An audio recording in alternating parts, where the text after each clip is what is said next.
अस्सलाम वालेकुम, कैसे हैं आप सब। तो आज हम स्टार्ट करने जा रहे हैं एक्सरसाइज 8A का क्वेश्चन नंबर 12।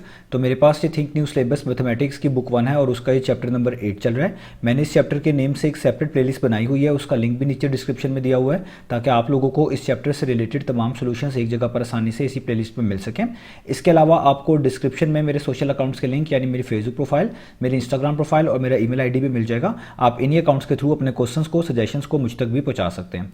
तो आइए स्टार्ट करते हैं क्वेश्चन नंबर 12 को। तो इसकी स्टेटमेंट में लिखा हुआ है, for each of the following express the first quantity as a percentage of the second quantity. तो क्वेश्चन नंबर 12 के बहुत सारे पार्ट्स हैं, उसमें से ए पार्ट सिर्फ मैंने यहां पर मेंशन किया हुआ है। तो क्वेश्चन नंबर 12 के तमाम पार्ट्स में आपको दो दो क्वांटिटीज दी गई हैं और आपसे कहा यह जा रहा है कि आपने सबसे पहले लिखी हुई क्वांटिटी को in terms of percentage express करके दिखाना है दूसरी क्वांटिटी के लिहाज से। आप आसानी से यूं भी कह सकते हैं कि आपने एक क्वांटिटी को दूसरी क्वांटिटी के लिहाज से in terms of percentage represent करके दिखाना है। ये आपसे क्वेश्चन नंबर 12 में कहा जा रहा है। तो हम सारे पार्ट्स इस वीडियो में करने वाले हैं। तो सबसे पहले हम ए पार्ट से स्टार्ट लेते हैं। तो ए पार्ट पे देखिए, यहाँ पे लिखा हुआ है 45 मिनट्स और आगे कॉमा है और उसके बाद लिखा हुआ है 1 आवर। तो यहाँ पे ये जो सबसे पहले लिखा हुआ है ये आपकी फर्स्ट क्वांटिटी है और जो बाद में लिखा हुआ 1 आवर ये आपकी क्या है, सेकंड क्वांटिटी है। तो आपने याद रखना है, जब भी हमने किसी एक क्वांटिटी को किसी दूसरी क्वांटिटी के लिहाज से in terms of percentage represent करना हो तो उन दोनों क्वांटिटीज के जो यूनिट्स है ना वो सेम होने चाहिए। यानी अगर उनके यूनिट सेम होंगे तब भी हम एक क्वांटिटी को दूसरी क्वांटिटी के लिहाज से in terms of percentage represent कर पाएंगे। अगर यूनिट्स पहले से सेम है तो फिर तो कोई इशू नहीं है, अगर यूनिट सेम नहीं है तो आपको यूनिट सेम बनाने पड़ेंगे। अब जिस तरह आप यहां पर देख सकते हैं 45 मिनट्स में मेंशन है और 1 यहां पर आवर में मेंशन है, यानी मिनट्स भी यूनिट में आ रहे हैं, आवर्स भी यूनिट में आ रहे हैं। तो आपके पास दो ऑप्शन है, या तो आप 45 को भी आवर्स में रिप्रेजेंट कर लें ताकि ये दोनों आवर्स में दिखें, या फिर आप कह लें 1 आवर को आप मिनट्स में कन्वर्ट कर लें ताकि ये दोनों क्वांटिटीज मिनट्स में दिखें, तभी आप इनको एक्सप्रेस कर पाएंगे। तो जो आसान काम हुआ करेगा हम वो कर लिया करेंगे, अदरवाइज दोनों ऑप्शन से आंसर ठीक आएंगे। तो हम 1 आवर को मिनट्स में रिप्रेजेंट आसानी से कर सकते हैं। हम जानते हैं इस बात को कि 1 घंटा यानी 1 आवर इक्वल होता है 60 मिनट्स के। इस चीज़ को आप यूं भी कह सकते हैं कि अगर आपने किसी भी चीज़ को आवर्स से मिनट्स में लेकर आना हो तो आप मल्टीप्लाई बाय 60 करते हैं। तो अगर आपने 1 आवर को मिनट्स में लेकर आना है तो आप यहाँ पे क्या लिखेंगे, आप लिखेंगे कि 1 आवर बेसिकली इक्वल होता है 1 मल्टीप्लाई बाय 60। आवर से मिनट्स में आपने लेकर आना है तो 1 को आप 60 से क्या कर देंगे, मल्टीप्लाई कर देंगे, ठीक है। और जो आपका आंसर आएगा वो ऑटोमेटिकली किस में आ जाएगा, मिनट्स में। और आप जानते हैं 1 मल्टीप्लाई बाय 60 कितना होता है, 60। तो ये आ गया 60 मिनट्स, ठीक है। ये हमने इसको कन्वर्ट कर लिया। आप डायरेक्ट भी 1 आवर 60 मिनट्स के इक्वल होता है वो भी लिख सकते थे। तो अब देखिए हमारे पास क्या होगी, अब हमारी दोनों क्वांटिटीज बन गई। पहली क्वांटिटी हमारी बन गई 45 मिनट्स, वो पहले से मिनट्स में थी, वो मैं यहाँ पे दोबारा से लिख रहा हूँ आसानी के लिए। और दूसरी क्वांटिटी आपके पास जो आपने कन्वर्ट कर ली आवर से मिनट्स में, वो कितनी आ गई है, वो आ गई है 60 मिनट्स, ठीक है। अब देखें दोनों क्वांटिटीज का यूनिट सेम हो गया। अब आप इनको इन टर्म्स ऑफ परसेंटेज लिख सकते हैं। कैसे लिखेंगे, उन्होंने कहा हुआ है पहली क्वांटिटी को दूसरी क्वांटिटी के लिहाज से इन टर्म्स ऑफ परसेंटेज लिखना है। तो जिस क्वांटिटी का जिक्र पहले आ रहा है, जिसको वो कह रहे हैं कि जिसको एक्सप्रेस करना है आपने बेसिकली, उसी को आपने सबसे पहले मेंशन करना है। तो पहली क्वांटिटी आपकी क्या है, 45। तो आप सबसे पहले लिखेंगे यहां पर 45। इसको आप हमेशा डिवाइड करेंगे उस क्वांटिटी से जिसके लिहाज से आपको चाहिए इन टर्म्स ऑफ परसेंटेज। तो आपको फर्स्ट क्वांटिटी को परसेंटेज में लिखना है दूसरी क्वांटिटी के लिहाज से। तो दूसरी क्वांटिटी आपके पास क्या है, 60 मिनट। उसको हमेशा आप इस तरह डिनोमिनेटर में लिखेंगे। और क्योंकि इन टर्म्स ऑफ परसेंटेज किसी चीज को लिखना हो तो हमेशा मल्टीप्लाई करवाते हैं 100% के साथ। तो आप भी यहां पर मल्टीप्लाई करवा देंगे 100% के साथ। इस तरीके से आप एक क्वांटिटी को दूसरी क्वांटिटी के लिहाज से in terms of percentage express कर सकते हैं। अब आप यहां पर देखें कैंसलेशन करेंगे। अभी जो नीचे 60 लिखा हुआ है ये आपके पास 2 पर भी डिविजिबल है, आपके पास ये 3 पे भी डिविजिबल है, इसी तरीके से 5 पे भी डिविजिबल है। तो जो सबसे बड़ा नंबर होगा उस पर अगर आप कैंसलेशन करेंगे तो आपका सवाल बहुत जल्दी हो जाएगा। अब आप देख सकते हैं 65 के साथ भी है, 2 के साथ भी है, 3 के साथ भी है, इसके अलावा 10 से भी डिविजिबल है। आप जानते हैं 10 6 टाइम्स कितना होता है, 60। और ये 100 भी 10 से डिविजिबल होता है, 10 टाइम्स कितना होता है, 100। तो ऊपर क्या बच गया 45, इधर क्या बच गया 6, मल्टीप्लाई का साइन, इधर क्या बच गया 10 और साथ ही परसेंटेज का सिंबल वैसे का वैसे ही। अब आप इनको फर्दर कैंसिल आउट भी कर सकते हैं। आप देखिए 6 और 10 अभी भी आपके पास डिविजिबल है। कैसे, आप जानते हैं 2 3 टाइम्स कितना होता है 6 और 2 5 टाइम्स कितना होता है 10। तो ये आपके पास आ गया 45 डिवाइडेड बाय 3, क्योंकि नीचे 3 बचा, मल्टीप्लाई का साइन, यहाँ पे 5 बचा और साथ परसेंटेज का सिंबल वैसे का वैसे ही। अब देखिए 3 और 5 तो कैंसिल नहीं होते, लेकिन 45 और 3 कैंसिल होते हैं। 45 और 3 दोनों 3 से डिविजिबल हैं। 3 1 टाइम्स कितना होता है 3 और 3 को 15 टाइम्स करें कितना आता है 45। तो ऊपर आ गया 15, नीचे वाले 1 को लिखने की जरूरत नहीं होती, मल्टीप्लाई का साइन वैसे ही, यहाँ पे 5 वैसे ही और साथ परसेंटेज का सिंबल भी वैसे का वैसे ही। अब जस्ट आपने 15 को 5 के साथ मल्टीप्लाई करना है, मल्टीप्लिकेशन आसान है, तो 15 को आप 5 के साथ मल्टीप्लाई करेंगे तो आंसर आ जाएगा 75। इसका मतलब परसेंटेज का सिंबल साथ वैसे ही, तो 75%। इसका मतलब अगर आप पहली क्वांटिटी को दूसरी क्वांटिटी के लिहाज से इन टर्म्स ऑफ परसेंटेज लिखना चाहते हैं तो वो आएगी 75%, यानी पहली क्वांटिटी दूसरी क्वांटिटी के लिहाज से 75% बनती है, यूं भी आप जनरली कह सकते हैं। तो ये हमारा हो गया ए पार्ट। अब चलते हैं हम इसके दूसरे पार्ट की तरफ। तो अब आपको सामने स्क्रीन पर पार्ट नंबर बी लिखा हुआ नजर आ रहा है। तो यहाँ पे फर्स्ट क्वांटिटी लिखी हुई है 25 सेकंड्स और सेकंड क्वांटिटी लिखी हुई है 3.5 मिनट्स। तो आपने यहाँ पर भी पहली क्वांटिटी को इन टर्म्स ऑफ परसेंटेज लिख के दिखाना है दूसरी क्वांटिटी के लिहाज से। तो अगेन जिस तरह आपको मैंने बताया हुआ है कि जब भी आपने एक क्वांटिटी को दूसरी क्वांटिटी के लिहाज से in terms of percentage represent करना हो तो आपको उन दोनों के यूनिट सेम करने पड़ते हैं। तो यहाँ पे देखिए 25 सेकंड्स में है और 3.5 मिनट्स में है। तो हम यहाँ पर क्या करेंगे, हम इन 3.5 मिनट्स को भी सेकंड्स में कन्वर्ट कर लेंगे ताकि चीज़ें आसान हो जाएं। आप 25 सेकंड्स को मिनट्स में भी कन्वर्ट कर सकते हैं, उससे भी आपका आंसर बिल्कुल ठीक आएगा। तो हमने मिनट्स को सेकंड्स में कन्वर्ट करना है, इसके लिए आपको रिलेशनशिप पता होना चाहिए जो कि आप जानते भी होंगे कि 1 मिनट जो है बेसिकली वो इक्वल होता है 60 सेकंड के। 1 मिनट में 60 सेकंड्स होते हैं और ये चीज़ हमें ये चीज़ बता रही होती है कि अगर आपने किसी भी चीज़ को मिनट से सेकंड्स में कन्वर्ट करना हो तो वो वैल्यू जो मिनट्स में लिखी होगी आप उसको मल्टीप्लाई बाय 60 कर देंगे, इस तरह वो सेकंड्स में आ जाएगी। तो हमने 3.5 मिनट्स को सेकंड में कन्वर्ट करना है, तो हम यहाँ पे लिखेंगे 3.5 मिनट्स बेसिकली हमारे पास इक्वल आएंगे। अगर हम इसको सेकंड्स में लेके जाना चाहते हैं तो मल्टीप्लाई बाय 60 करना पड़ेगा, जैसे ऊपर बताया। तो आप लिखेंगे 3.5 मल्टीप्लाई बाय 60 और जब आप मल्टीप्लाई बाय 60 करेंगे ये किस में कन्वर्ट हो जाएगी, ये वैल्यू कन्वर्ट हो जाएगी आपके पास सेकंड्स में। अब आप इसको थोड़ा सॉल्व कर लें। यहाँ पर डेसिमल आ रहा है, हम डेसिमल को रिमूव करेंगे। तो डेसिमल को रिमूव करेंगे यहाँ पे बन जाएगा 35 और डेसिमल के बाद एक डिजिट है तो रिमूव करने के बाद आपको लाइन लगाकर नीचे 10 लिखना पड़ेगा, ये आप जानते हैं। आगे मल्टीप्लाई का साइन वैसे ही, 60 वैसे का वैसे ही, ये ब्रैकेट्स वैसे के वैसे ही और यहाँ पर सेकंड्स भी वैसे के वैसे ही। अब आप कैंसिलेशन कर लें, 10 1 टाइम्स 10 होता है, 10 6 टाइम्स कितना होता है 60। तो यहाँ पे बच गया 35 मल्टीप्लाई बाय 6, यहाँ पे ब्रैकेट्स और यहाँ पे आपके पास क्या आ गया सेकंड्स वैसे के वैसे। अब आपने जस्ट 35 को और 6 को मल्टीप्लाई करना है। तो 35 को आप 6 से मल्टीप्लाई करें तो आता है 210। तो आपने सेकंड्स में वैल्यू निकाल ली 210 सेकंड्स। अब आप देखें आपकी पहली क्वांटिटी क्या थी, दोबारा से लिख रहा हूँ। पहली क्वांटिटी थी आपकी 25 सेकंड्स, ठीक है, और दूसरी क्वांटिटी आपकी क्या थी, वो थी 210 सेकंड्स, ठीक है। अब आप देखें दोनों के यूनिट सेम हो गए हैं। अब आप पहली वाली को दूसरी वाली के लिहाज से in terms of percentage represent कर सकते हैं। तरीका आपको ये पार्ट में बता दिया है। अब आप इनके यूनिट दोबारा नहीं लिखेंगे क्योंकि जब दोनों क्वांटिटीज के यूनिट सेम हो जाए तो यूनिट कट जाते हैं, इसलिए हम यूनिट्स दोबारा नहीं लिखते। ये शायद मैंने ये पार्ट में चीज़ नहीं बताई। तो अब हमने इसको लिखना है इन टर्म्स ऑफ परसेंटेज। तो पहली क्वांटिटी को लिखना था तो सबसे पहले पहली क्वांटिटी को लिखेंगे, सबसे पहले लाइन लगाएंगे जिसके लिहाज से लिखना है, यानी दूसरी क्वांटिटी के लिहाज से लिखना है, उसको लिखेंगे हमेशा डिनोमिनेटर में इस तरीके से और मल्टीप्लाई किससे कर दिया करेंगे, हमेशा 100% के साथ, जिस तरह आपको एक पार्ट में बताया। अब आपने इसको फर्दर सॉल्व करना है। अब देखिए जो 210 है और ये जो आपके पास 100 लिखा हुआ है, ये दोनों नंबर्स 2 से डिविजिबल हैं, ठीक है। आप इनको दोनों को 2 से कैंसिल आउट कर सकते हैं। इसके अलावा भी कोई कैंसिलेशन पॉसिबल हो रही हो वो भी आप कर सकते हैं, इससे आपके लिए आसानी ही होगी। तो आप जानते हैं कि अगर आप 2 को 105 से मल्टीप्लाई करें तो 210 बनता है और आप जानते हैं अगर 2 को आप 50 से मल्टीप्लाई करें तो 250 टाइम्स कितना होता है, वो होता है 100। तो ऊपर आ गया 25, नीचे आ गया 105, यहाँ पे मल्टीप्लाई का साइन, यहाँ पे 50 और यहाँ पे परसेंटेज वैसे का वैसे ही। अब जिस भी नंबर का लास्ट डिजिट आपके पास हो ना 5, तो वो हमेशा 5 से डिविजिबल होता है। तो अब यहाँ पर आप 25 और 105 को देखिए, दोनों 5 से डिविजिबल हैं। आप 50 को और 105 को भी कैंसिल आउट कर सकते हैं, ये भी दोनों 5 से डिविजिबल हैं। आपकी चॉइस है, आप जिस तरह करेंगे दोनों तरीकों से आपका आंसर आ जाएगा। तो मैं यहाँ पर ऊपर नीचे कैंसिलेशन कर देता हूँ। 5 टाइम्स कितना होता है 25 और 5 को 21 से आप मल्टीप्लाई करें तो कितना होता है 105। तो ऊपर आ गया 5, नीचे आ गया 21, यहाँ पे मल्टीप्लाई का साइन, यहाँ पे 50 और यहाँ पे ये परसेंटेज का सिंबल वैसे का वैसे ही। अब यहाँ पर जो नंबर्स लिखे हुए हैं इनमें कैंसिलेशन नहीं होती, ना 5 की 21 से कैंसिलेशन होती है, ना कोई ऐसा नंबर है जो 21 और 50 दोनों को कंप्लीटली डिवाइड करता हो, ऐसा भी नहीं है। तो इसका मतलब जब आपके पास कोई कैंसिलेशन ना हो रही हो तो यहाँ पे जो ऊपर लिखा हुआ नंबर होता है वो सामने लिखे हुए नंबर से मल्टीप्लाई हो जाता है और इसके नीचे कुछ नहीं लिखा हुआ। अगर आप अपनी आसानी के लिए 1 लिख लें तो यहाँ पे जो नीचे लिखा हुआ नंबर होता है वो सामने वाली फ्रैक्शन के डिनोमिनेटर से नीचे वाले से मल्टीप्लाई कर दिया जाता है। तो आप 5 को मल्टीप्लाई करेंगे 50 से, तो 5 मल्टीप्लाई बाय 50 कितना होता है, वो होता है 250। तो यहाँ पर मैं लिख रहा हूँ 50 और 21 को कर देंगे 1 से, तो ये हो जाएगा 21 और 7% का सिंबल।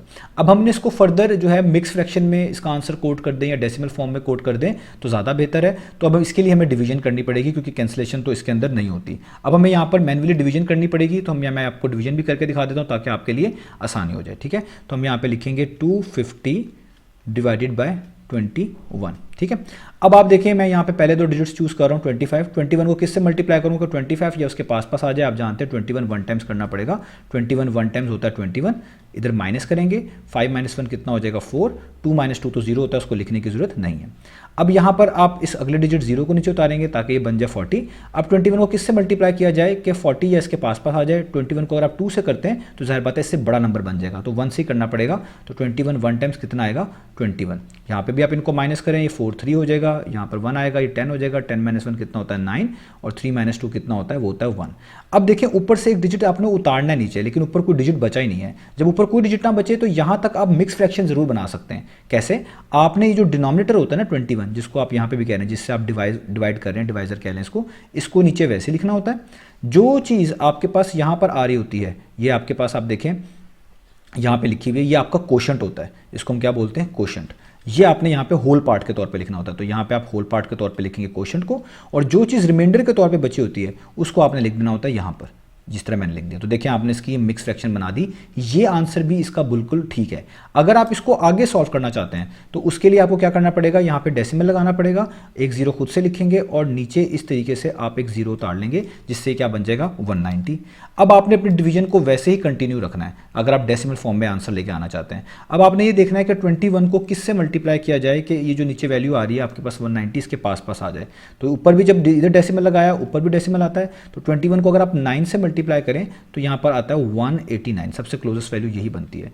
9 को आप 8 बना लें ताकि ये 10 बन जाए, 10 - 9 1 होता है, ये सारे 0 हो जाएंगे, 8 - 8 1 - 1, इनको लिखने की जरूरत नहीं है। तो ये आपके पास यहाँ पर 1 आ गया। अगेन ये वैल्यू छोटी है, आपको ऊपर से एक 0 उतारना पड़ेगा, तो ये एक 0 आप ऊपर से नीचे उतारेंगे तो यहाँ पे क्या बन जाएगा 10। तो आप देखें ये 10 बन गया। तो 21 को किससे मल्टीप्लाई करें कि आपके पास 10 या 10 से छोटा आ जाए, तो ऐसा तो मुमकिन नहीं है, सिवाय एक पॉसिबिलिटी के कि आप 21 को 0 से मल्टीप्लाई कर दें। 21 0 टाइम्स कितना हो जाएगा 0, तो अगेन 10 - 0 वो हो जाएगा 10। अब फिर ये छोटा है, एक 0 और उतारना पड़ेगा, तो इस तरीके से आपको यहाँ पर एक 0 और उतारना पड़ेगा, तो ये क्या बन जाएगा 100। इस तरीके से ये कैलकुलेशन आगे चलती रहेगी, तो आप इस तरह इसको डेसिमल में भी लेकर आ सकते हैं। अब आप 21 को किसी और नंबर से मल्टीप्लाई करेंगे तो वो फिर आगे फर्दर चलेगा। जैसे 21 को अगर आप 4 से मल्टीप्लाई करते हैं यहाँ पर, क्योंकि सबसे क्लोजेस्ट वैल्यू आई थिंक 4 से ही आएगी, तो वो 84 आती है यहाँ पर इस तरीके से। और ये आगे इसी तरह प्रोसेस आपके पास चलता रहेगा, यानी आप इसको कह लें 100 में से अगर आप 84 निकालेंगे तो 16 आ जाएगा, और आगे इस तरह चलता रहेगा। तो आप इसको इस फॉर्म में भी लिख दें, ये आंसर भी ठीक है। अगर आप खाली इसको इस तरह लिख देते हैं 11.90 या 9%, तो भी ये ठीक है। इसका भी आंसर अप्रॉक्सीमेटली यही बनता है। ये आंसर भी लिखा जा सकता है, आप इसको 11.90 लिख लें %, ये आंसर भी लिखा जा सकता है। ये सारे के सारे आंसर ठीक है। आपको यहाँ पर बताने की वजह ये है ताकि आपकी कोई कन्फ्यूजन ना आए। तो ये हो गया हमारे पास इसका बी पार्ट। अब चलते हैं इसके नेक्स्ट पार्ट की तरफ। तो अब आपको सामने स्क्रीन पर पार्ट नंबर सी लिखा हुआ नजर आ रहा है। तो यहाँ पे फर्स्ट क्वांटिटी में लिखा हुआ है 1 ईयर, और सेकंड क्वांटिटी के तौर पे यहाँ पे लिखा हुआ है 4 मंथ्स। तो यहाँ पर भी पहली क्वांटिटी को दूसरी क्वांटिटी के लिहाज से इन टर्म्स ऑफ परसेंटेज लिखना है अगर आपने, तो आपको इन दोनों के यूनिट सेम बनाने पड़ेंगे। तो हम क्या करेंगे, हमारे पास जो ये फर्स्ट क्वांटिटी है जो कि ईयर्स में मैंशनड है, इसको हम मंथ्स में कन्वर्ट कर लेंगे ताकि दोनों के यूनिट क्या हो जाए, सेम हो जाए। तो अब जानते हैं ये चीज़ कि 1 ईयर जो है बेसिकली वो इक्वल होता है 12 मंथ्स के। एक साल में 12 महीने होते हैं। किसी भी चीज़ को आपने सालों से महीनों में कन्वर्ट करना हो तो आपको मल्टीप्लाई बाय 12 करना पड़ता है। तो इसीलिए अगर हम यहाँ पर 1 ईयर को भी मंथ्स में कन्वर्ट करना चाहते हैं तो हमने क्या करना है, यहाँ पे 1 वैल्यू लिखी हुई है, इसको 12 से मल्टीप्लाई कर देना है। तो 1 मल्टीप्लाई बाय 12 करने से ये किस में कन्वर्ट हो जाएगा, मंथ्स में कन्वर्ट हो जाएगा। तो 1 मल्टीप्लाई बाय 12 कितना होता है, वो 20 बात है, 12 ही होता है, और ये हो जाएगा 12 मंथ्स। इसका मतलब पहली क्वांटिटी 1 ईयर है तो ये मंथ्स में बनती है 12 मंथ्स। तो आप यहाँ पे लिख लेंगे 12 मंथ्स, ठीक है, कॉमा दूसरी क्वांटिटी ऑलरेडी मंथ्स में है, वो है 4 मंथ्स। अब इन दोनों के यूनिट सेम हो चुके हैं, तो अब आप इनको एक्सप्रेस कर सकते हैं इन टर्म्स ऑफ परसेंटेज, क्योंकि आपने पहली क्वांटिटी से स्टार्ट लेना होता है, इसको आपने दूसरी क्वांटिटी के लिहाज से इन टर्म्स ऑफ परसेंटेज लिखना है। तो जो चीज़ पहले आपको जिक्र की गई है उसी को पहले मेंशन करना होता है। तो आप पहली क्वांटिटी 12 है, इसको सबसे पहले लिखेंगे, इस तरह एक लाइन लगाएंगे, जिसके लिहाज से इन टर्म्स ऑफ परसेंटेज लिखना है उसको डिनोमिनेटर में लिखेंगे, वो है दूसरी क्वांटिटी यानी 4 मंथ्स, वो यहाँ पे लिखेंगे। और क्योंकि इन टर्म्स ऑफ परसेंटेज लिखना है तो मल्टीप्लाई पे क्या कर देंगे 100%। इस तरीके से याद रखिएगा, यहाँ पे यूनिट्स नहीं आते क्योंकि ये दोनों यूनिट्स ऊपर नीचे आने की वजह से यहाँ पर कैंसिल हो जाते हैं, इसलिए हम यहाँ पर नहीं लिखते। अब आप इनको सॉल्व कर लें, 4 1 टाइम्स 4 होता है, 4 3 टाइम्स 12 होता है, ऊपर बच गया 3, मल्टीप्लाई का साइन वैसे ही, 100 वैसे का वैसे ही, और परसेंटेज का सिंबल वैसे का वैसे ही। तो 3 मल्टीप्लाई बाय 100 कितना होता है, वो होता है 300। तो हमारा आंसर आ गया, परसेंटेज का सिंबल वैसे ही 300%। तो ये हमने पहली क्वांटिटी को in terms of percentage second quantity लिख दिया और आंसर आ गया 300%। अब चलते हैं इसके नेक्स्ट पार्ट की तरफ। तो अब हम स्टार्ट कर लेते हैं पार्ट नंबर डी को। तो पार्ट नंबर डी में फर्स्ट क्वांटिटी मेंशन्ड है 15 मिलीमीटर्स, इसको हम पढ़ेंगे मिलीमीटर्स, और दूसरी क्वांटिटी मेंशन्ड है 1 मीटर। तो अब आपने इस पहली क्वांटिटी को इन टर्म्स ऑफ परसेंटेज इस सेकंड क्वांटिटी के लिहाज से लिखकर दिखाना है। अगेन इन दोनों क्वांटिटीज के यूनिट्स आपको सेम करने पड़ेंगे, या तो आप इस 1 मीटर को मिलीमीटर में कन्वर्ट कर लें ताकि दोनों यूनिट सेम हो जाएं, या फिर आप इस मिलीमीटर को मीटर में कन्वर्ट कर लें, इससे भी आपके पास जो है आसानी हो जाएगी और आप इन चीज़ों को ईजिली मैनेज कर पाएंगे, यूनिट सेम हो जाएंगे। तो दोनों चॉइस आपके पास यहाँ पर मौजूद है। तो अब हम यहाँ पर देखते हैं कि मीटर्स और मिलीमीटर्स में रिलेशनशिप क्या होती है। तो जो सबसे आसान काम होगा वो हम यहाँ पर कर लेंगे। तो आपने याद रखना है कि 1 मीटर जो है ना वो इक्वल होता है 1000 मिलीमीटर के, यानी मैं यहाँ पे लिख भी दूँ आपकी आसानी के लिए कि 1 मीटर में 1 मीटर में होते हैं 1000 मिलीमीटर, ये आपने याद रखना है। तो इससे साफ पता चल रहा है कि अगर आपने किसी चीज़ को मीटर से मिलीमीटर में लेकर आना हो तो आप उस वैल्यू को जो मीटर्स में गिवन होती है उसको 1000 से मल्टीप्लाई करेंगे तो वो किस में आ जाएगी, मिलीमीटर में आ जाएगी। तो हमारे पास यहाँ पे बहुत आसान है, हम इस 1 मीटर को आसानी से मिलीमीटर में लेकर आ सकते हैं। जब ये मिलीमीटर में आ जाएगा तो वो पहले से ही पहली क्वांटिटी मिलीमीटर में है तो यूनिट सेम हो जाएंगे। तो हम यहाँ पे लिख सकते हैं कि 1 मीटर बेसिकली इक्वल होगा, इसको आप 1000 से मल्टीप्लाई कर दें 1 को, यानी 1 मल्टीप्लाई बाय 1000, तो जो भी आंसर आएगा वो आपका किस में आएगा, मिलीमीटर्स में। और 1 मल्टीप्लाई बाय 1000 कितना होता है, वो होता है 1000। इसका मतलब ये वैल्यू बेसिकली बनती है 1000 इन टर्म्स ऑफ मिलीमीटर। अब आप देखें आपकी फर्स्ट क्वांटिटी कितनी है, वो है 15, जो कि पहले से मिलीमीटर्स में है, और सेकंड क्वांटिटी आपकी 1 मीटर थी जिसको आपने कन्वर्ट कर लिया हुआ है, वो बनती है 1000 मिलीमीटर। तो अब दोनों क्वांटिटीज़ के यूनिट सेम हो गए। अब आप इनको एक क्वांटिटी को दूसरी के लिहाज से इन टर्म्स ऑफ परसेंटेज लिख सकते हैं, क्योंकि आपने पहली को दूसरी के लिहाज से लिखना है तो जो चीज़ पहले है उसको पहले लिखना पड़ेगा, यानी 15 को आप पहले लिखेंगे, डिवाइड का साइन, 1000 को हमेशा लाइन के नीचे यानी डिनोमिनेटर में लिखेंगे, दूसरी क्वांटिटी हमेशा इस तरह डिनोमिनेटर में आएगी, और क्योंकि इन टर्म्स ऑफ परसेंटेज लिखना है तो मल्टीप्लाई बाय 100% तो करना ही पड़ेगा। अब आप इनको सॉल्व कर लें, आपका आंसर आ जाएगा। आप देखें ये वाले 2 जीरोस इन 2 जीरो से कैंसिल आउट हो जाएंगे, तो ऊपर बच जाएगा 15, नीचे बच जाएगा जस्ट 10, और यहाँ पे मल्टीप्लाई, यहाँ पे जीरोस कट चुके हैं, सिर्फ 1 बचा। 1 आप ना भी लिखें तो भी ठीक है, क्योंकि 1 से जो भी चीज़ मल्टीप्लाई होती है कोई फर्क नहीं पड़ता। अब आप देखें ये 1 अगर आप इस 15 से मल्टीप्लाई करना चाहें तो कर सकते हैं। 15 1 टाइम्स कितना होता है, वो होता है 15, और नीचे आपके पास क्या आ गया 10, और यहाँ पे परसेंटेज का सिंबल वैसे का वैसे ही। अब यहाँ से आप इसके आंसर्स को 2 तरीक़ों से लिख सकते हैं। आप इसको डेसिमल फॉर्म में भी लिख सकते हैं, फ्रैक्शन फॉर्म में भी लिख सकते हैं। अगर आप देखें इसको हम डेसिमल फॉर्म में लिखना चाहें तो किस तरह करेंगे, आप इसको फर्दर कैंसिलेशन कर लें। जैसे आप देखें 5 2 टाइम्स कितना होता है 10, और 5 3 टाइम्स कितना होता है 15। तो इसका एक आंसर तो ये बनता है 3/2%, यूँ भी आप लिख सकते हैं। अगर आप इसको डेसिमल फॉर्म में लिखना चाहते हैं तो आप देखें यहाँ पर लिखा हुआ है 3/2। किसी भी चीज़ को 2 पर डिवाइड किया जाए इसका मतलब उसका आप हाफ कर रहे होते हैं। किसका हाफ कर रहे होते हैं, ये ऊपर लिखी हुई वैल्यू का। तो 3 का हाफ कितना होता है, वो होता है 1.5। तो 1.5 आपको लिख दें यहाँ पे 1.5, और आगे परसेंटेज का सिंबल वैसे का वैसे, ये भी इसका आंसर ठीक है। तो आप चाहे इस फॉर्म में लिख लें, इस फॉर्म में लिख लें, आंसर इसका ठीक है। आप इनफैक्ट इसको मिक्स फॉर्म में भी लिख सकते हैं। मिक्स फॉर्म में मैं डायरेक्ट ही आपको लिख के बता रहा हूँ आसानी से। तो नीचे वाला डिनोमिनेटर वैसे ही आता है 2 को किस नंबर से मल्टीप्लाई करेंगे, 3 के पास आ जाए। 2 को 1 से करेंगे तो 2 1 टाइम्स 2 होता है, सबसे क्लोजेस्ट वैल्यू यही आती है 3 के। तो 2 1 टाइम्स 2 होता है, तो 2 में क्या प्लस करें, ऊपर वाला नंबर 3 बन जाए, वो 1 होता है, तो वो यहाँ पे लिख देते हैं। और ये परसेंटेज, इस तरह भी इसका आंसर लिख सकते हैं। ये तीनों आंसर इसके करेक्ट हैं, आप कोई सा भी कोट कर सकते हैं। तो उम्मीद है आपको ये वाला पार्ट भी समझ आ गया होगा। अब चलते हैं इसके नेक्स्ट पार्ट की तरफ। तो अब आपको सामने स्क्रीन पर पार्ट नंबर ई लिखा हुआ नजर आ रहा है। तो यहाँ पे first quantity 335 in terms of centimetre है, यानी सेंटीमीटर्स में गिवन है, और दूसरी क्वांटिटी है 5 मीटर, ये मीटर्स में गिवन है। तो यहाँ पर भी आपको इनके यूनिट्स पहले सेम करने पड़ेंगे, तभी आप एक को दूसरे के लिहाज से इन टर्म्स ऑफ परसेंटेज लिख पाएंगे। तो हम यहाँ पर आसानी के लिए इन मीटर्स को सेंटीमीटर्स में कन्वर्ट कर लेंगे।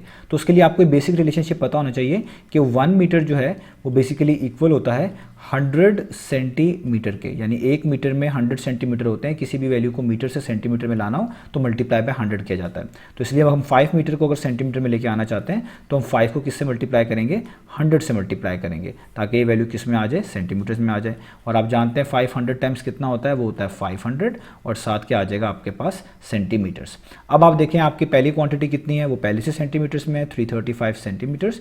दूसरी वाली 5 मीटर थी, उसको आप सेंटीमीटर्स में कन्वर्ट कर चुके हैं, वो है 500 सेंटीमीटर्स। अब आप पहली को दूसरे के लिहाज से इन टर्म्स ऑफ परसेंटेज लिख सकते हैं। सबसे पहले पहली क्वांटिटी को लिखेंगे 335, इसको डिवाइड करेंगे हमेशा दूसरी क्वांटिटी पे जो कि है 500, और इस सारी चीज़ को, इस पूरी फ्रैक्शन को मल्टीप्लाई कर देंगे 100% के साथ। अब यहाँ पे आप इनकी कैंसलेशन कर लें। जैसे आप देखें ये 2 जीरोस इन 2 जीरोस से कैंसिल आउट हो जाएंगे, तो यहाँ पे सिर्फ 1 बचेगा। 1 को आप लिख लें तो भी ठीक है, ना भी लिखें कोई इशू नहीं है, क्योंकि 1 ने जब 335 से मल्टीप्लाई होना है तो आंसर में 335 ही आना है, तो इसलिए मैं जस्ट यहाँ पे 335 लिख रहा हूँ। नीचे आपके पास क्या बच गया, 5, और यहाँ पे आपके पास क्या आ गया, परसेंटेज का सिंबल। अब आपने जस्ट 335 को 5 पर डिवाइड करना है। ये दोनों नंबर 5 से डिविजिबल हैं। 5 1 टाइम्स 5 होता है, और 5 को अगर आप 67 से मल्टीप्लाई करें तो 335 होता है। तो आपके पास आंसर आ गया 67। नीचे वाले 1 को लिखें ना लिखें कोई फर्क नहीं पड़ता, आगे परसेंटेज का सिंबल, तो ये 67% हो गया। आप इसको मैनुअल डिवीजन से भी करेंगे तब भी आसानी से हो जाएगा। तो ये हो गया आपका ई पार्ट। अब चलते हैं इसके नेक्स्ट पार्ट की तरफ। तो अब आपको सामने स्क्रीन पर पार्ट नंबर एफ लिखा हुआ नजर आ रहा है। यहाँ पे फर्स्ट क्वांटिटी आपके पास गिवन है 1 किलोग्राम, सेकंड क्वांटिटी गिवन है 800 ग्राम्स। तो यहाँ पर भी आपको इन दोनों के यूनिट सेम करने पड़ेंगे, या तो ग्राम्स को किलोग्राम में कन्वर्ट कर लें या किलोग्राम्स को ग्राम में कन्वर्ट कर लें, ताकि इन दोनों क्वांटिटीज़ के यूनिट सेम हो जाए।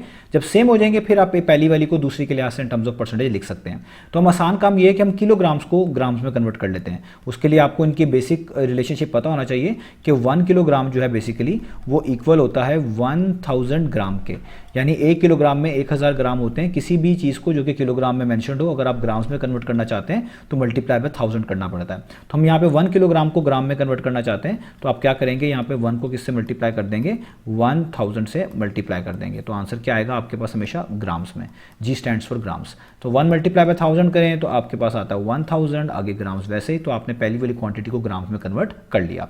अब आप 1 किलोग्राम की जगह पे लिख सकते हैं पहली क्वांटिटी के तौर पे 1000 ग्राम्स, कॉमा वैसे ही दूसरी क्वांटिटी पहले से ग्राम्स में है, वो है 800 ग्राम्स। अब आप एक को दूसरे के लिहाज से इन टर्म्स ऑफ परसेंटेज में लिखना चाहते हैं, तो जिसको लिखना चाहते हैं यानी पहली को, उसको सबसे पहले लिखेंगे, 1000 सबसे पहले आएगा, डिवाइड करेंगे दूसरी क्वांटिटी पे जो कि है 800, तो यहाँ पे आप लिखेंगे 800, और इस पूरी चीज़ को आप मल्टीप्लाई कर देंगे किसके साथ, 100 के साथ, और साथ लगाएंगे परसेंटेज का सिंबल। ये परसेंटेज का सिंबल बहुत दूर नहीं लगाना, शायद लिखते वक्त ऐसा लगा हो, ये आपने बिल्कुल 100 के साथ ही लगाना है। बाकी क्वेश्चन में भी इस चीज़ का आप ख्याल रखिएगा, ठीक है। तो अब आप इनको सॉल्व कर लें, तो देखें ये वाले 2 जीरोस आप कह लें, आप इन 2 जीरो से कट कर सकते हैं, तो यहाँ पे सिर्फ 1 बचेगा। 1 मल्टीप्लाई बाय 1000 क्या होता है, वो 1000 ही होता है। यहाँ पे आपके पास 1000 आ जाएगा, और यहाँ पे आपके पास क्या आ जाएगा, 8, और यहाँ पर आपके पास सिर्फ परसेंटेज का सिंबल बचेगा। अब ये 8 और 1000 को अगर आप देखें इनमें कैंसिलेशन होती है, तो ये जो 8 है आपके पास ये 2 से डिविजिबल है, आप यूँ लिख सकते हैं 2 4 टाइम्स 8, और 1000 जो है ये भी आपके पास 2 से डिविजिबल है, बहुत आसान है। 2 को आप 500 से मल्टीप्लाई करें तो कितना आ जाता है आपके पास, 1000। तो यहाँ पे ऊपर आपके पास आ गया 500, नीचे आपके पास आ गया 4, और यहाँ पे आ गया परसेंटेज का सिंबल वैसे का वैसे ही।